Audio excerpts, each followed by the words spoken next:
Welcome back. You don't have to clap, Jordan, but welcome back. Just go ahead and clap. Welcome back to another episode of the Safeties Off podcast. Today, I'm joined with my lovely co-host, Jordan. Oh, thanks, honey. And then also Mr. Nick Andrews of the Hunting Public.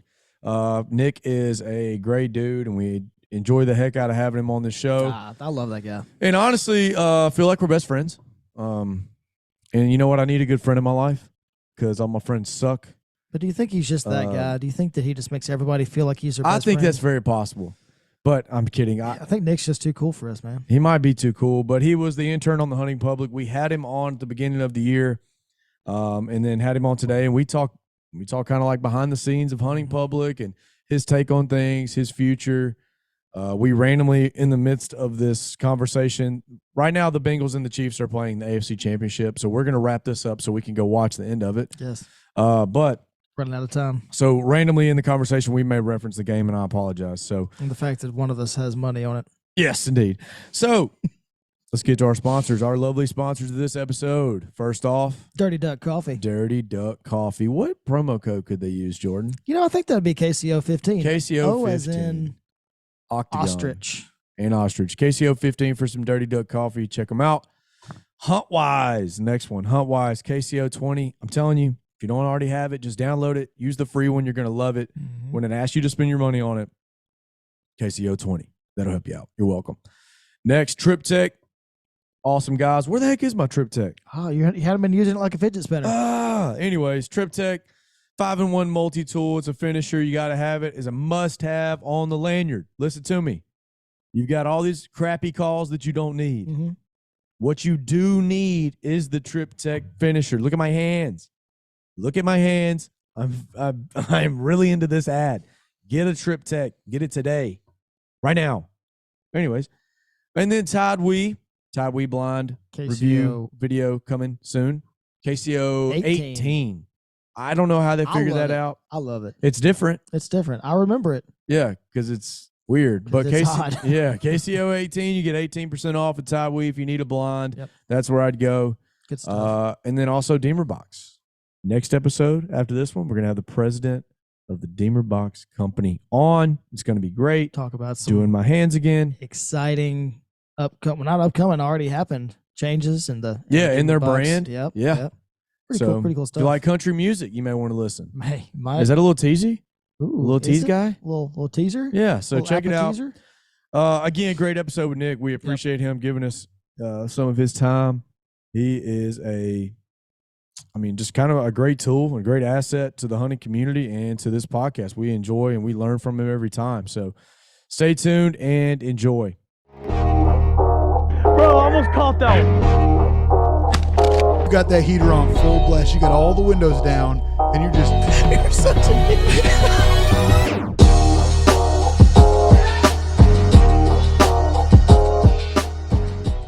First question. Best hunting season of your life, yes or no? Yes. Easily? Ooh. Easily? Yeah, I would just say based off of experiences and just knowledge gained, 100% best season of my life. So I watch which I kind of slowed down watching them now when it gets out of bow season and whatnot. Now they're doing now y'all are airing the like the muzzle loader season, deer drives and stuff like that. So I'm like catching up on those, but I think I might have watched every hunt, and it was just, and then you knew when I watched them because then I would text Nick like, bro, what? Hey man, congrats on the spike. And I'm sure it's like a week after. So when something happens, how long does it take y'all? So like you shoot a deer, it's October 1st. Like when do you think by the time y'all edit it, get it ready, get the video ready to post, like how long before it's posted, like when it actually happens? I'd say, especially in like October, earlier in the year, they're turned out a lot quicker. So I would say within a week, but it also depends on where you're hunting. So if we're in North Dakota and you're living out of the tent, you do the whole hunting trip, and then as soon as it's done, you might hunt for 11 days, and then you go back and start editing and cranking out those videos. Whereas if you were just in Iowa, you go back, you hunt for 2 or 3 days, and then you just go crank out an episode. Right. But we kind of tried to line it up to where, say, one group was hunting North Dakota at the same time another group was hunting in Wyoming. Well, they killed first, so their trip ended quicker. So we're going to run those episodes out first, and then start running North Dakota. And then as trips kind of start stacking up, then you just kind of put the videos in there in as chronological order as you can of how all the events are happening. But I would say within a week to 10 days, honestly, to start getting episodes out. That's what, because I'm always interested. Like Zach, I feel like always references his editing time, and then Greg too. But like Zach's always like, went back home, edited for a week, whatever. I'm like, holy cow, a week.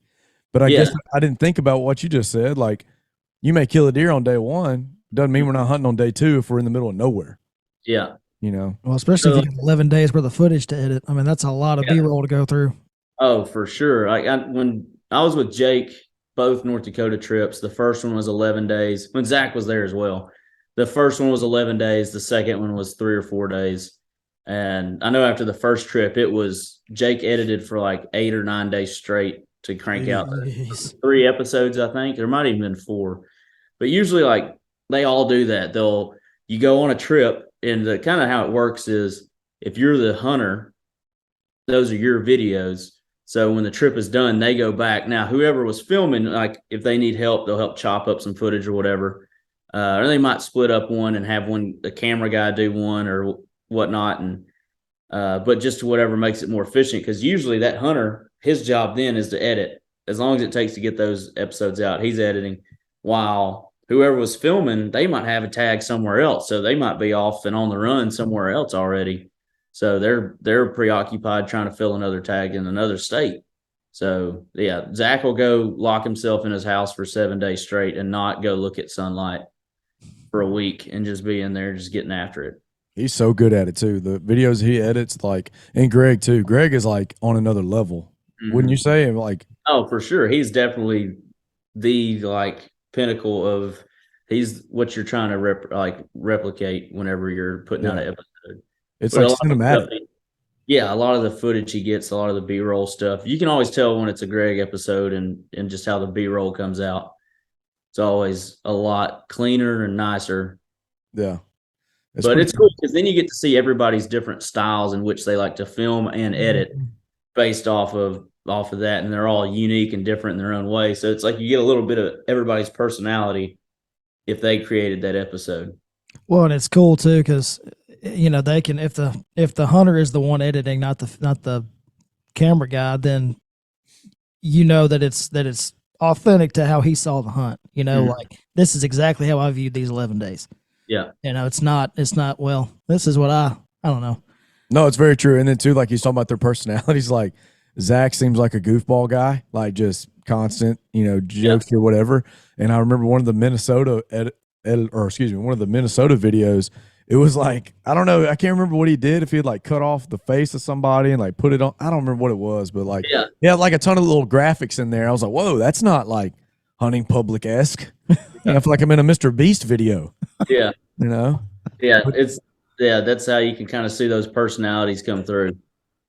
It was pretty good. So with you, I know at one point, now I know that like with what you just said, the videos may not line up with how things actually went chronologically, but like one time you were somewhere and then all of a sudden they sent you up to Minnesota.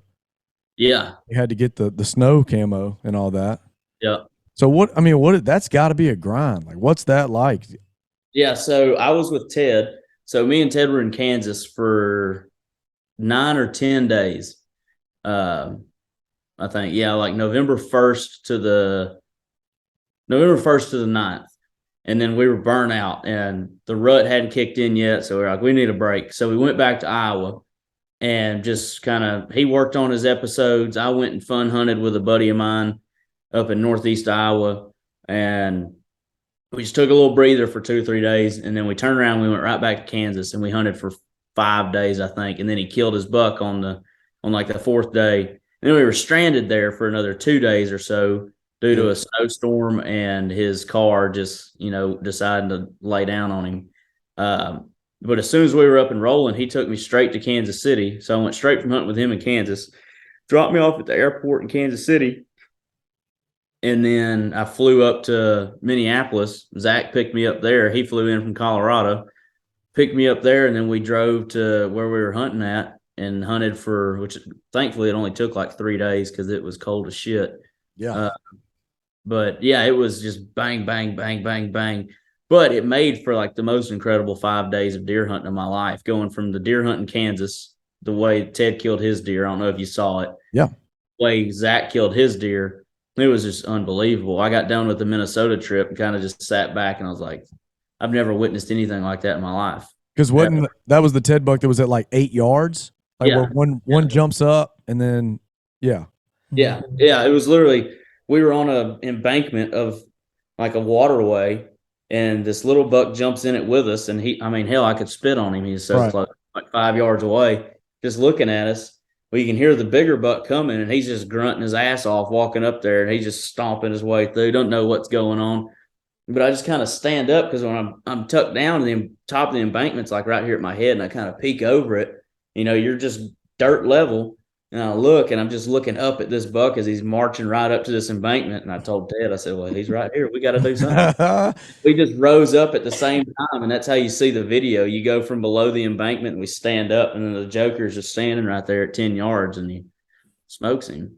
That's crazy. It's so crazy, too, like hearing you tell that story, because like you've hunted East Texas and whatnot, so you know how different it is here. Like, it is so hard to get just a deer kill on camera, and to hear you say like, oh, we're right here at this embankment, we eased up, we smoke a deer at 8 yards. It's like, what the heck? Like they knew exactly where to be. Yeah. It's like we talked to Nick before the season, so we got to know like your camera background and stuff. Like I wanted to know if you had gone to like UCLA, did he get a, videography degree and now he's going to intern?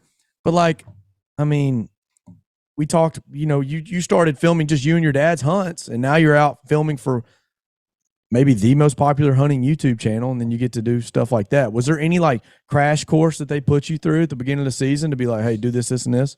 Yeah, summer was just a crash course. So I moved up there July 6th, and from July 6th until our first hunt, August 20th, when we started pronghorn hunting, so about 6 weeks, was just me and Ted, or me and Aaron, and me and Jake, or whoever was there. Every day we'd go out and we'd go scout. We'd go ride around fields, find deer, just go walk in public places. And they were scouting for the season already. And I would go along and film everything. And that was just me getting familiar with the camera, the equipment, how to operate it, how to be able to adjust the settings in different light. When you go from being in a harsh lighting setting of out in a field, and then you walk into some dark timber, and you got to just figure out how to pick up stuff. And then we would just ride around and find deer, and they would tell me, they'd be like, film that deer for, this long, and then film that deer. And they would just, give me tasks to do to get familiar with the equipment. And that's how I learned how to do it before starting hunting. And then when I started hunting, it just really starts going, because you're doing it all day, every day. It just becomes second nature to be able to pick up the camera and put it on whatever and go. Yeah. And then editing was just kind of, that was just as much as you wanted to learn, and I wanted to learn. So they would help me out. I would get footage from them. I would take footage that they were going to use on a video, and then I would make a video myself. And then I would send it to Aaron or to Jake or whoever, and they would watch it, and they'd be like, okay, this was good. Do this next time and not this. And then they wouldn't use that. They would use what they were working on, but I would work on the same stuff just to be able to figure it out and learn how to do it. So, man, all right. I could talk about this forever. So at some point, I got so many questions. Yeah, at some point, whenever it gets too long, Nick, just like wave the white flag and we'll talk again. But well, I'm gonna stop. Hang on, it is now a tie game. I don't know how it got tied, but it is now tied 13-all. Oh man, what's the time left?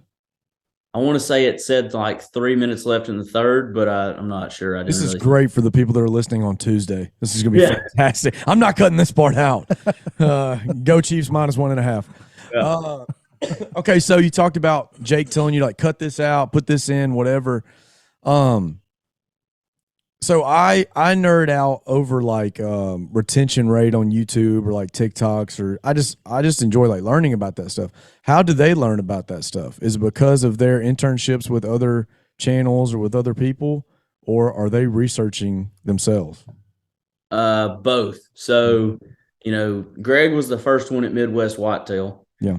And that's how he really was getting into it and learned everything. Same with, then Aaron came and, them working there, that's how they learned how to edit and do all that. And then Zach showed up there. And so they all learned just kind of within their progression of getting to Midwest Whitetail, and then Jake getting to THP and Ted as well. And they all did a little bit on their own beforehand. And then they really, fine tuned their skills once they got into doing it, the job, from one another. So, Right. Aaron learned from Greg, Zach learned from Aaron and Greg, and then Jake from Zach, Aaron, and Greg, and Ted from all of them. And it just kind of progressed like that. And then at the same time, whenever they're watching a different show, they're seeing somebody do something creative, they're going, okay, how'd they do that? Mm-hmm. Researching stuff all the time. That's so interesting to me, like them learning. And then like what's also interesting to me too is like, I mean, you and Ted seem y'all are the best buds of all time. Like, but I guess you spend that much time with somebody, you're forced to. I was with him all day, every day, all summer. Yeah. If he went home, I went home with him, kind of deal. We just hung out. And same thing with Jake. Whenever Jake was there, I don't know. I just hit it off with everybody really well and had a really good time. It made working easy because you're friends with everyone. Right. Mm-hmm. It's not like you're really working. You're just hanging out with your buddies and they're teaching you how to film. Yeah. So let me ask you this. I don't think they're getting like filthy rich off YouTube, the hunting public guys, like just nasty, filthy rich, but this is their full-time gig, right? Mm-hmm. So are the, behind the scenes, like, are they saying like, look, yeah, we could get this, and this, we could buy this, and this, but it's not like true to who we are, or is that like just who they are? Like to me, they seem like us. They seem like kind of like simple guys. Like, you see Aaron hunt in just whatever clothes, sometimes Zach's got on nice stuff. Other than that, like, it doesn't seem like they're chasing like a big brand endorsement or anything like that. Like, they're genuinely just love hunting. They just genuinely love to hunt, and they just use whatever fits them best to accomplish their hunting goal at that time, whatever it may be. That's what they're going to use. This is their full-time job for all of them. But yeah, they're not out chasing a dollar. They're just I think that's why it's so successful too. Like, they're just like you're saying, like just a bunch of chill guys that like, hey, we're just hunting. We're trying to film. We're trying to capture this the best we can for everybody else, but we're not like super into, hey, this brand's got to be on the screen for this many seconds, and this has got to be on here for this many seconds, and this and that. Or at least they do such a good job of hiding it that I don't see it.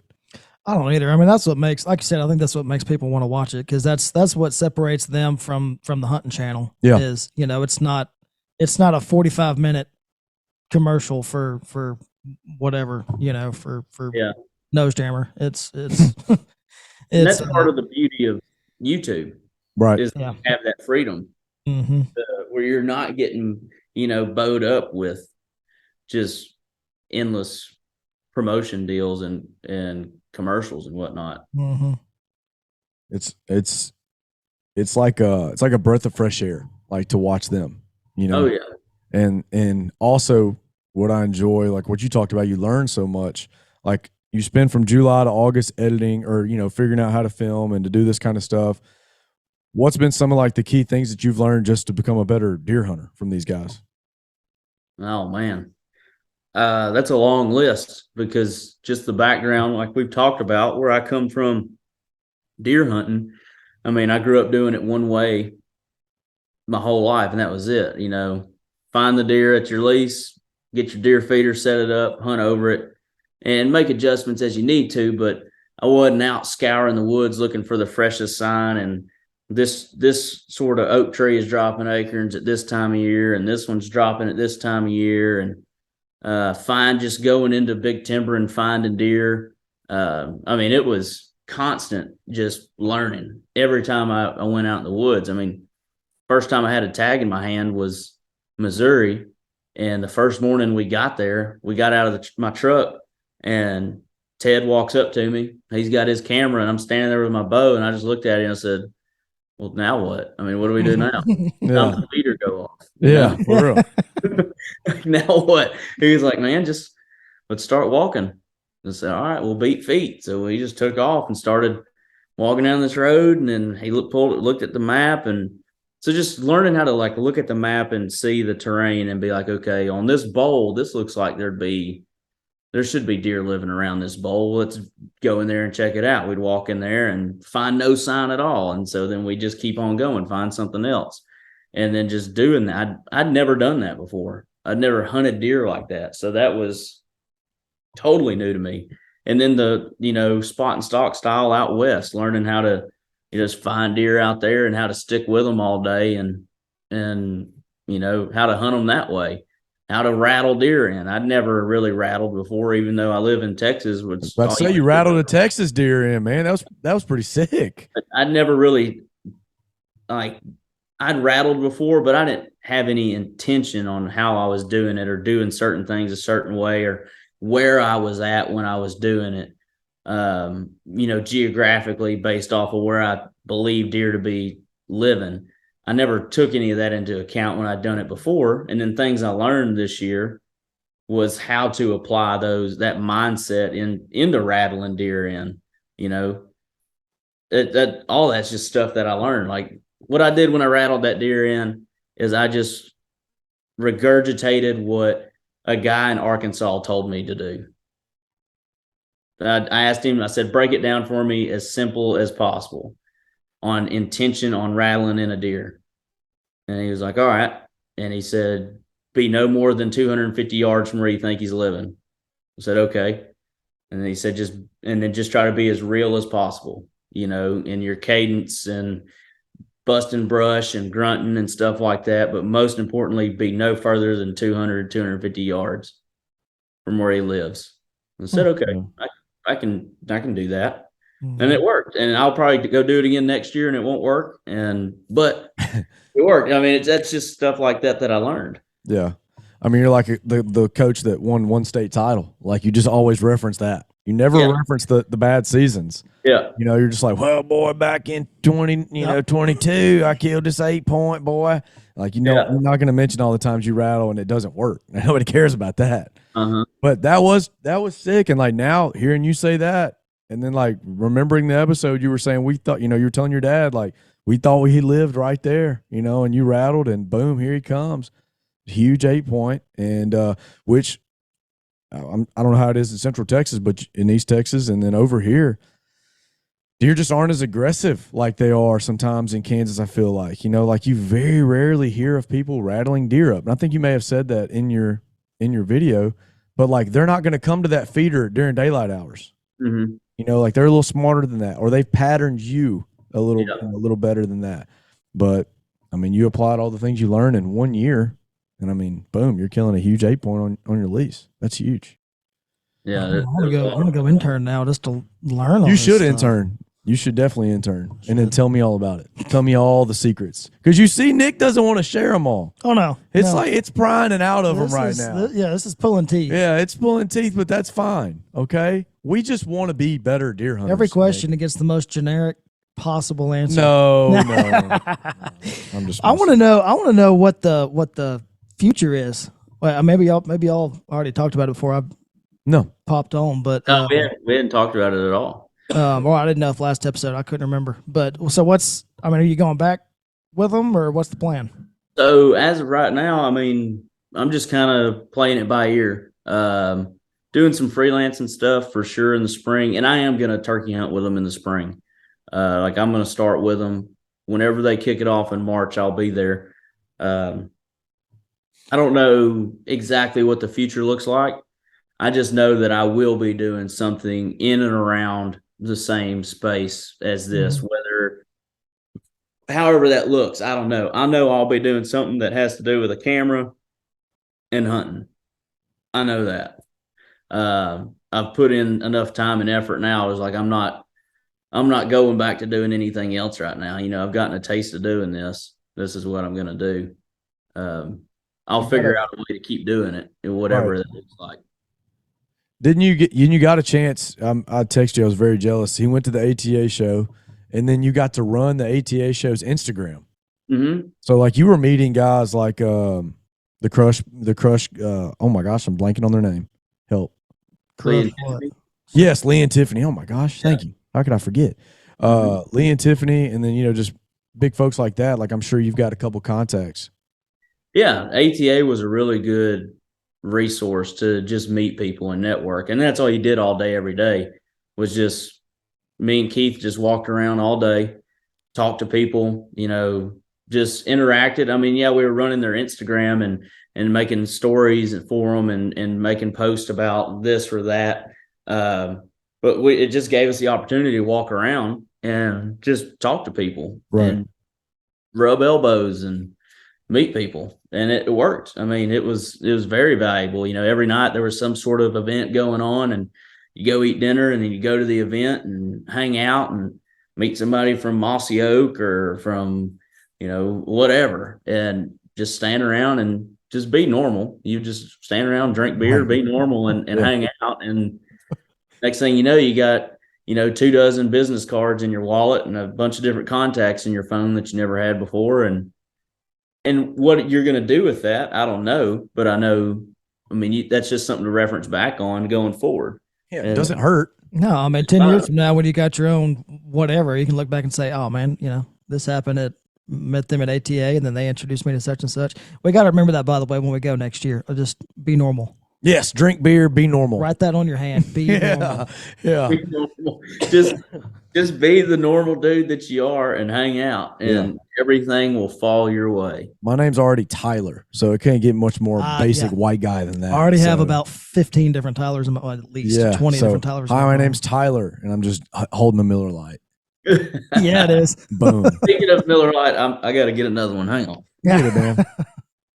We were talking about being normal, and joking about it, oh yeah, be normal. But how many people do seem like they're not, like they're a little bit more uppity, Well, we've seen it. We have 100% seen it. We've seen it firsthand. We have seen it first, but that's kind of our thing too. It's just we're average hunting for the average hunter. Exactly right. That's what this is. Average hunting for the average hunter. But we've definitely seen the other way. Yeah. So, yeah. Yeah. I mean, there's these guys that, Nick, you probably ran into it too. And that's why the hunting public, we've talked about it, so successful, is that they are normal dudes. Mm-hmm. But you've got these people, and I think of it more so in the duck hunting space. And that's why we don't have any duck hunting footage. Yeah, that's why we just. I tried. I went out yesterday with a GoPro on my face and got nothing. I also hit the button one too many times at some point during the day. And so then every time I thought it was on, it was off. And every time I thought it was off, it was on. Rookie mistake. That happens. Oh, yeah. I'd missed absolutely nothing anyway. We killed 0 ducks. So how many times does that happen to y'all? Because y'all have got like 9 GoPros at one time going. Oh, I double punched the GoPro record button several times this year. Yeah. I know Zach's Minnesota buck, I didn't get it on the GoPro because I had a GoPro mounted on top of my X80 that I was using. Luckily, I didn't double punch the X80 and got that. So I didn't have a second angle on that one. So that sucked. I want to say I did it again. Not on a kill, but just on an encounter. But I don't remember what it was. But yeah, it happens because you got so many different cameras going. And they're so finicky. Sometimes you never know. Did I really get it on? And if you got it on your head or whatever, you don't have you can't afford to be making that much movement to take it off and look at it and whatever. So it that definitely happens quite a bit on the GoPros more often, I would say, than the X80. I can see it for sure. Because you got the beep off, obviously, so you got no way of knowing for sure if it's on or not. You got to look at the front of it. Yeah. Well, I got my front camera off because I don't want the deer looking at it.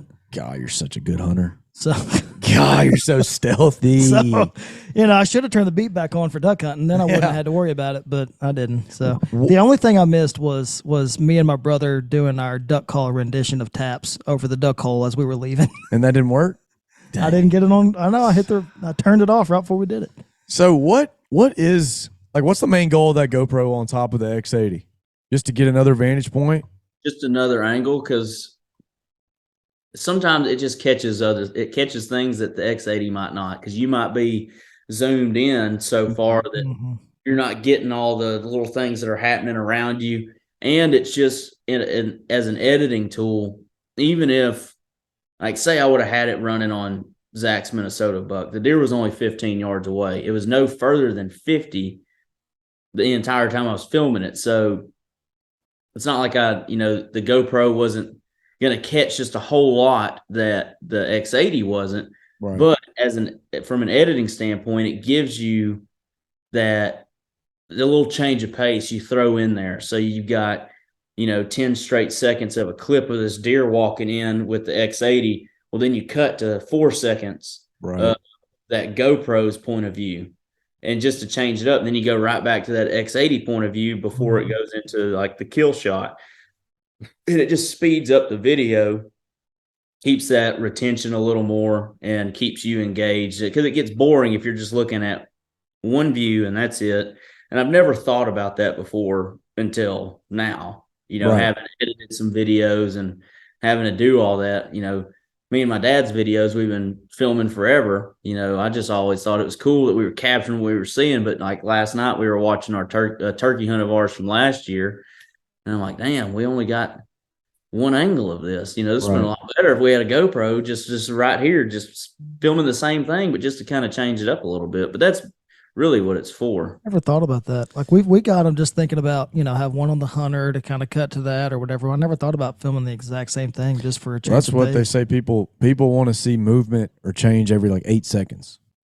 So it's like when you do like TikToks and stuff, like Instagram Reels, anything like that. Like if it's just a straight video, that's like when you cut up, like you guys do it too. When y'all cut up podcasts, if I just put this whole thing horizontal on the screen, people are just going to scroll right by it. Yeah.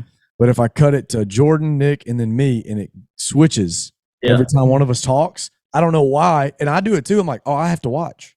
Yeah. Like it's just different. But so that makes sense. I never really thought about it as far as being out. It also gives it a feel of professionalism too. Yeah, they can afford all the cameras. Yeah, right. Yeah. Yeah. So if you go out to sell film, what are you going to bring? Like how many cameras? What are you going to bring? Probably 2. Well, right now, so I'm about to get a GoPro, because I've got, I guess 3, because I've got 2 Tacticams to alternate on my shotgun. I like to turkey hunt with a Tacticam. I like that down the barrel view, which might not be good for YouTube. They might demonetize that. I don't know. But I don't like putting it on the barrel. I like putting it on my 4-stock. That way it's a different look, and it's easier to turn on and off than having it down on my barrel. It's just right there where my hand is. I push it, comes on. So I like that. I've got an X80 now, so I'll have that main camera using that, and then I'm going to get a GoPro as well, just to put on a little C-clamp or something to film back at me, or just over shoulder or something like that. So 2 to 3 camera angles if I'm self-filming now is what I'll do. So no like legitimate camcorder? Or did you say that? Yeah, I got an X80. Oh, my bad. X80, my fault. Yeah, so the X80 GoPro Tacticam. I tried to talk Jordan into us getting a Tacticam to put as our stabilizer, because it is so hard. I didn't talk you out of it. I know, but then you got the GoPro, and then I just stopped thinking about the Tacticam. So, I mean, like you could use that, but it'd be so heavy. Yeah, Tacticam's just so cool. I mean, if anything, Tacticam looks cool on your gun. All right, there, I said it. My thing with shotguns is great because you're following through with the animal. My thing with a bow is if you're shooting right, it's going straight to the ground as soon as you fire the shot. So I always thought it would, maybe you've done it, maybe it doesn't, but I always feel like you're going to miss the important stuff. Yeah, if you don't have a lighted knock, having that camera on your stabilizer, in my opinion, is not going to do exactly what you want, because you're going to get the vibration out of the bow. And then, like you said, your hand's going to drop or whatever, your bow's going to fall, and then you're going to lose that view. And if you got a lighted knock, then you can track it a little bit and see where you're hitting that animal probably. But it's that motion blur in there that I don't like. That's why I like it. I don't like it for duck hunting, because that motion Shot cam's the only one I've seen that, is just super steady. Yeah. Mhm. I just like the Tacticam for turkey hunting because it gets good footage, and as long as you're sitting still, it's good to go. But as soon as you start moving a whole bunch, then it kind of gets lost in the sauce there. But that's just my opinion. So I don't know what the best answer is for like down the bow view. I hadn't figured that out yet. I'm still thinking it could be the chest mount GoPro as far as from the hunter's perspective. I mean, it could be, I guess the forehead mount too, but then I feel like that's in your way. Yeah, Greg wears that camera. Like, if anyone else were with him, they need to make fun of him. But since he's self-filming, it's okay. And it's like on the side of his head. Yeah. And it is goofy looking as heck. But then he's got some other camera too that's not a GoPro, right? Yeah, he's got a 360 that he puts up behind him. Yeah. It'll be on a stake and it'll get everything. But so the head GoPro mount, like Warb killed a deer in Arkansas this year wearing that GoPro on his head. And that was a cool view, especially because the deer was only like 12 yards away. It was super close.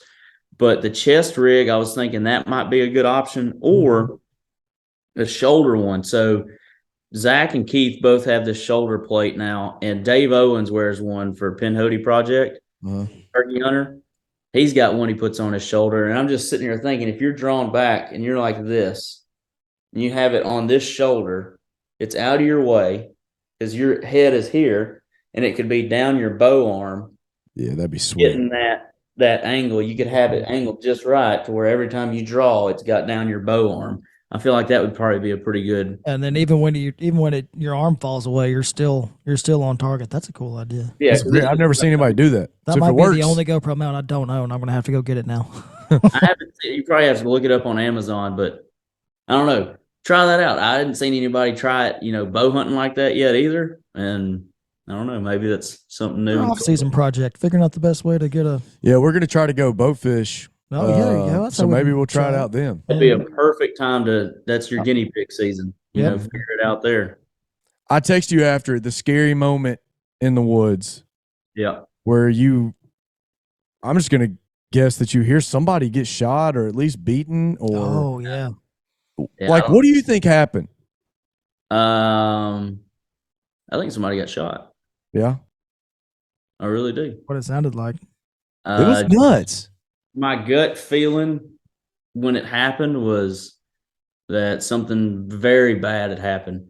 And, talking with authorities, even weeks after that, they contacted me and they were like, hey, there's 2 houses over there and it's in the middle of nowhere, 2 homes. And they talked to the homeowners and both of them said no one was home. Well, I know for a fact a bunch of people were home because the entire time we could hear people riding four-wheelers, not like working riding four-wheelers, but having fun riding four-wheelers, riding around. We could hear kids laughing, people cutting up and laughing and talking. And then the gunshot started, and then it just all hell broke loose. I don't know. One of the weirdest things that ever happened was we got in a tree, and we were a good ways up. We were about 20 foot up. And I'm not, I respect heights, but I'm not scared of them by any means.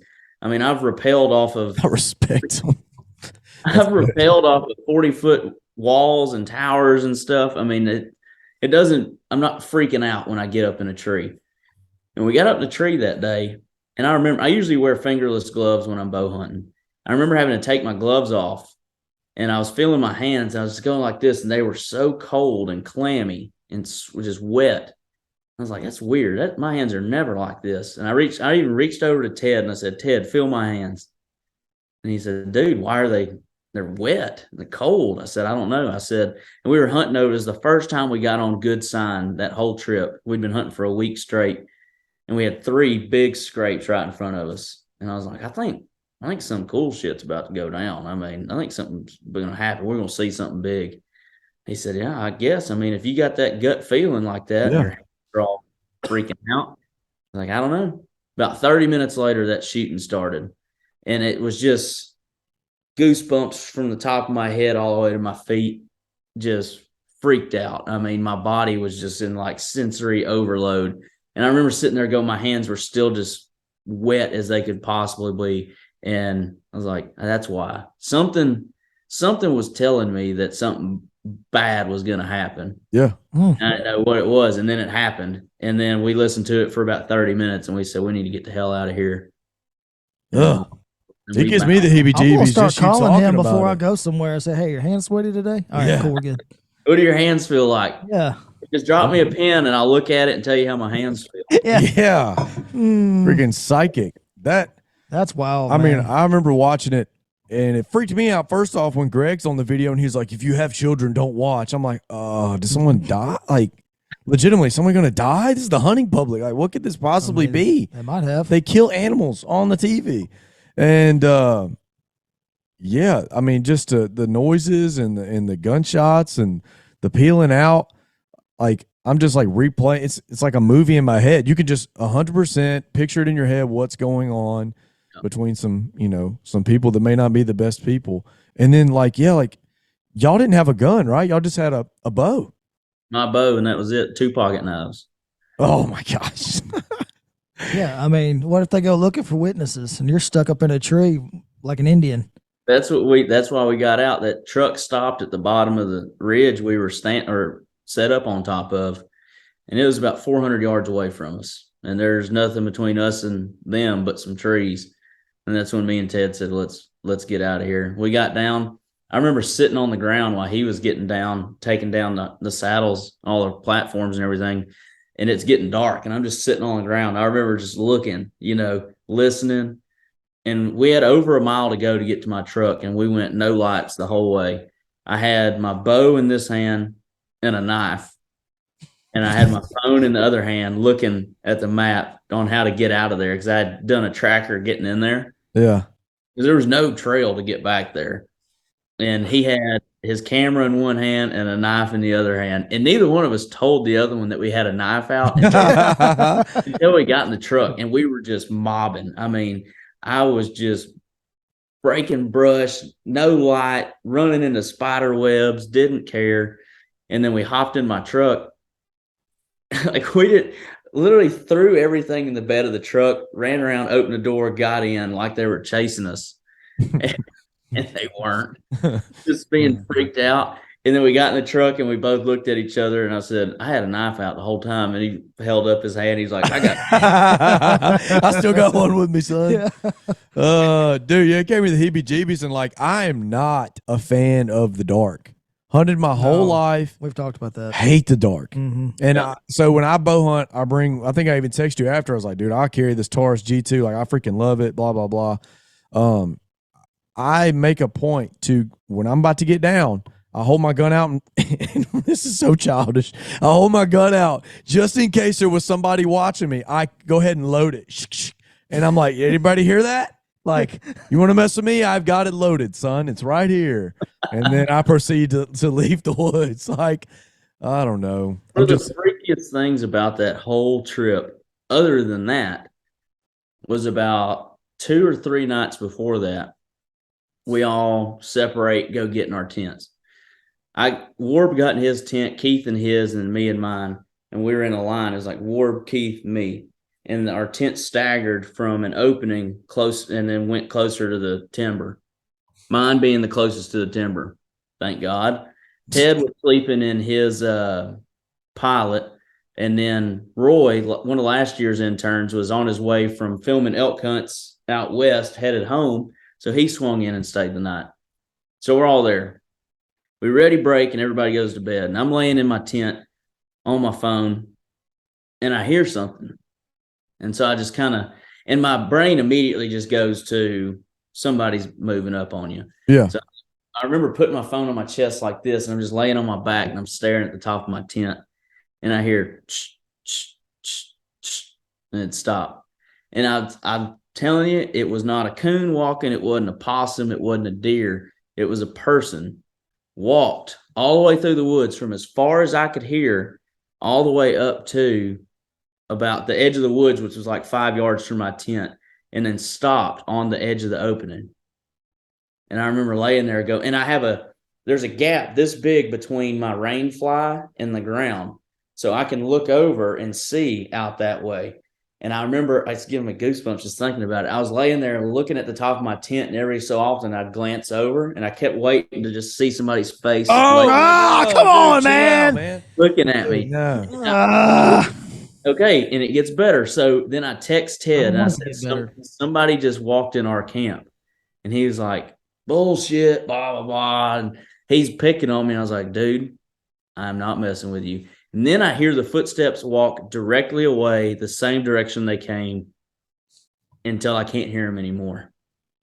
And all I have on me is a K-bar knife that I carry with me. And so I had that thing on my chest, and I'm just laying there holding it. And I keep peeking over there, waiting to see that face. Yeah. Nothing ever happened. So that happens. They made fun of me for 3 days. Well, then this happens, completely unrelated. Well, we get back to camp, and Keith is there waiting on us because he had hunted by himself that evening.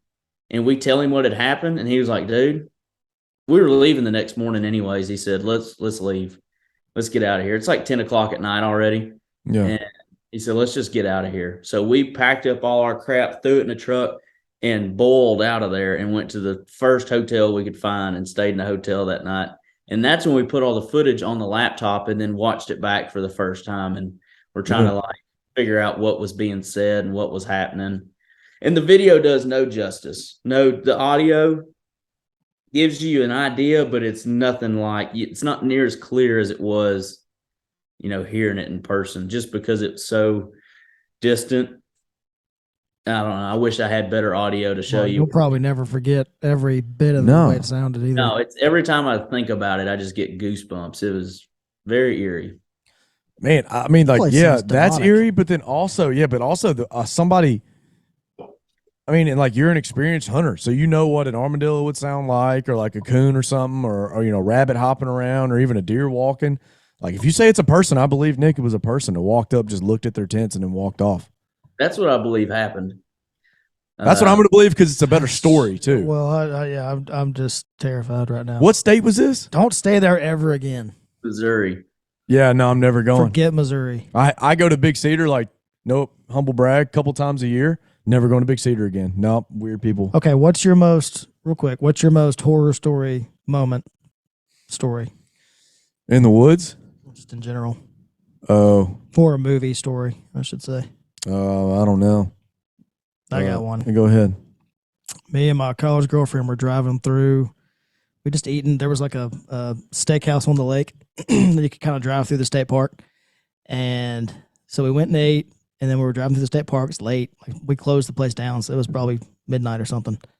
And we're driving through this state park, and it's the middle of winter. Nobody's camping there or anything, but they're doing a control burn.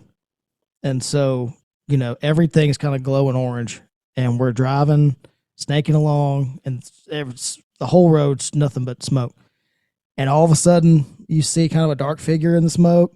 And then as we get closer, I'm not kidding you, this sounds just like a horror movie, but as we get closer, it's a man facing the other way in the middle of the road with something in his hand.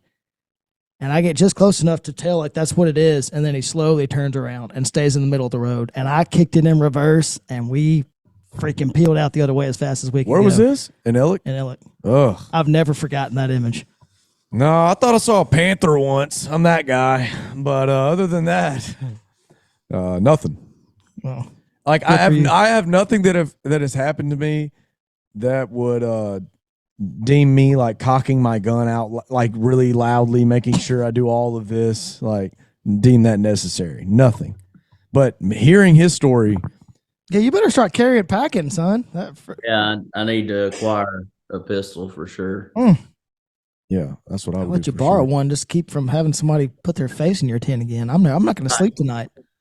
I had myself scared out of my mind. Every time I would look over to the left, I'd tell myself, like, all right, time to take a peek. And I'd look over there. Like, what am I going to do? I'm balled up in this tent. I got a knife, but I mean, you got me. Yeah, I wouldn't take the peek. Just, you can have me, son. I don't want to see it. I don't want to see it. No. I just, something in me, I was like, I had to look.